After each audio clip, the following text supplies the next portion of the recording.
Oh, size limit reached. Okay, well, I'm sorry my phone cut me off. Um, Maybe at the end of that video, you want to insert the catchphrase? Or maybe this is a different video now, so I just delete this one. I don't know where it was going. I don't know where it got to. I don't know how far we've come. I don't know where we're going. I don't know which timeline this is. I don't know if I'm in the right dimension.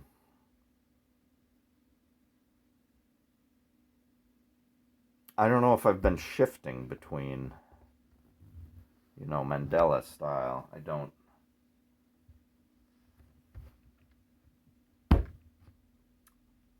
I, yeah, I don't know if I've been planeswalking my whole life or. What did they call it in the Amber Chronicles?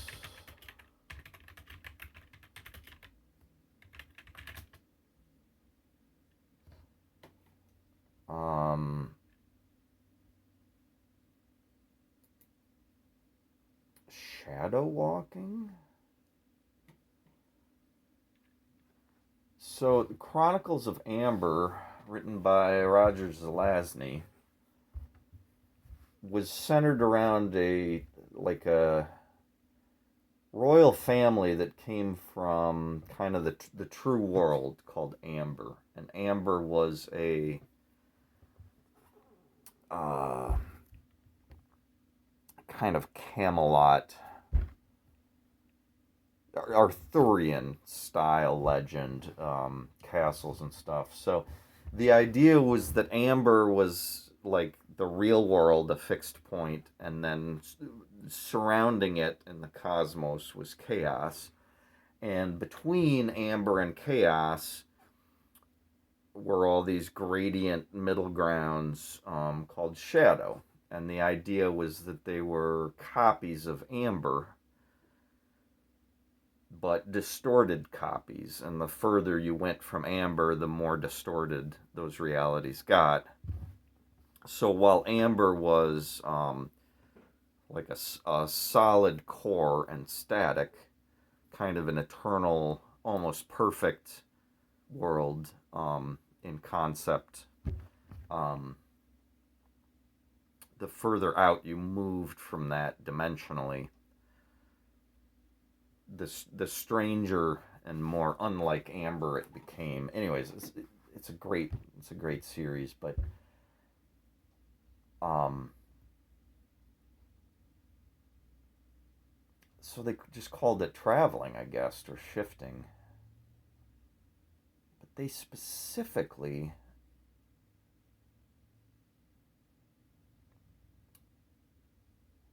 the way they traveled to change dimensions, you had to actually be moving through the world, and as you moved through the world, you would imagine different worlds on the horizon, if you will.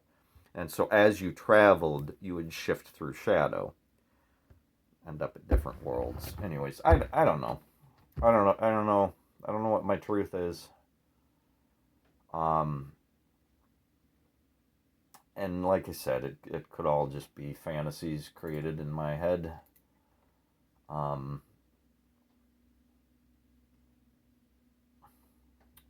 or maybe these messages really need to get to somebody. So I serve the message. I I'm not important in this. In fact, I keep part of the reason I'm silent for so long is I feel like there's got to be people. Uh, there has to be somebody else receiving these messages. There has to be somebody better suited to communicate them with a better platform or a better understanding of what's going on, or just more confidence. I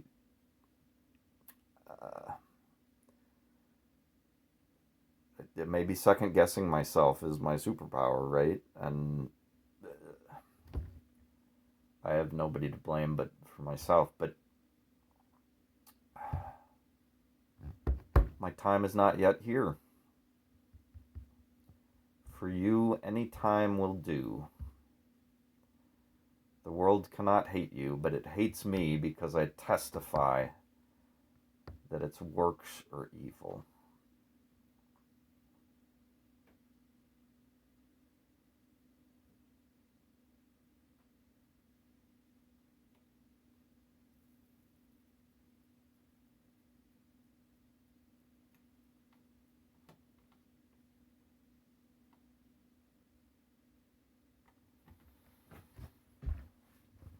After his resurrection, he announced, "All authority in heaven and on earth has been given to me. Therefore go and make disciples of all nations, baptizing them in the name of the Father, and of the Son, and the Holy Spirit, and teaching them to obey everything I have commanded you, and surely I am with you always to the very end of the age." I just learned that I think in... Yeah, let me look it up.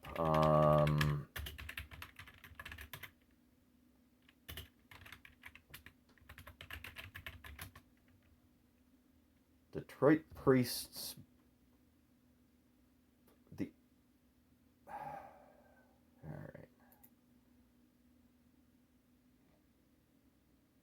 From the CatholicReview.org.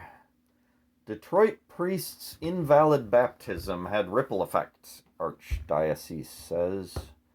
The Archdiocese of Detroit is seeking to contact anyone who may have received invalid sacraments after a priest of the Archdiocese learned his own baptism as an infant 30 years ago was invalid.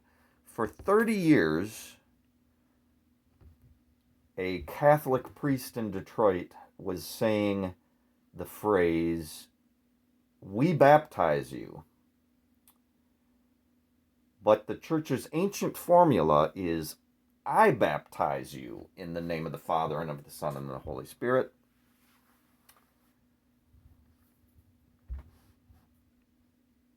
Father Matthew Hood. So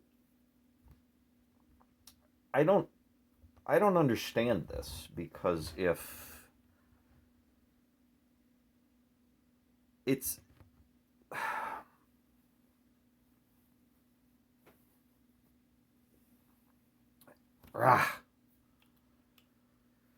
it's just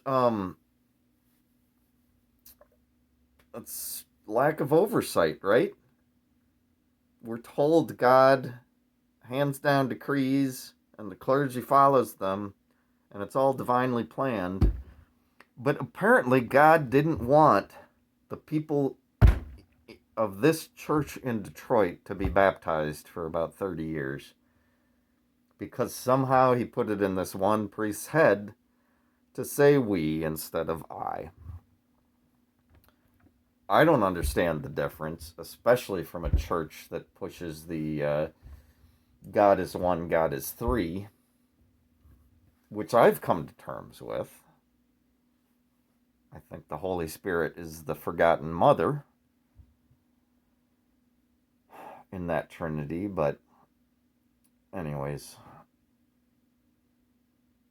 I don't know what's going on down there in Detroit.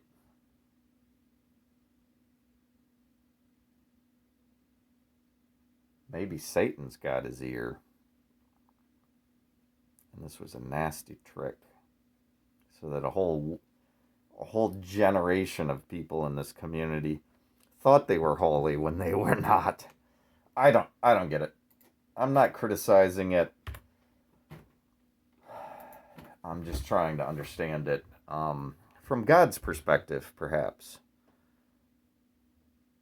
It's a Bo Burnham quote, I suppose. Good song. He's got a lot of good songs. Good messages snuck into the humor. Like George Carlin, but I don't know what George Carlin would be doing these days. Not sure. If you look up some of his old stuff, it kind of feeds into anti-pandemic hysteria we're in now, but he was a smart man with a lot of contrarian perspectives, which I support, and I believe he was Heyoka in a way. The fact that he was able to philosophize on stage and people buy tickets for comedy is just genius and almost manipulative in my opinion, but oh.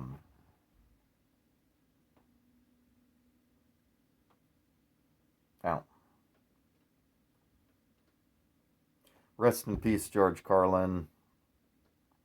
We bless you in the name of the Father and the Son and the Holy Spirit. The female spirit, the goddesses of balance, harmony, patience, understanding, compassion. Too many gods to name right here, but thanks for being with me. Sorry for the wait. I'm going to try and speak up more soon. I think I should start talking about Ron. I've been putting it off, telling myself that I didn't want to invade his privacy or reveal personal details, but he doesn't exist here in this dimension. He can't hurt me, and I have a feeling that if he ended up here, that we would bond and become friends anyways. But I don't know. He's got a pretty hard shell. Maybe I do. Maybe I have a harder shell than I think. Maybe I'm the one that pushes people away. I don't know. Maybe you can tell me. But I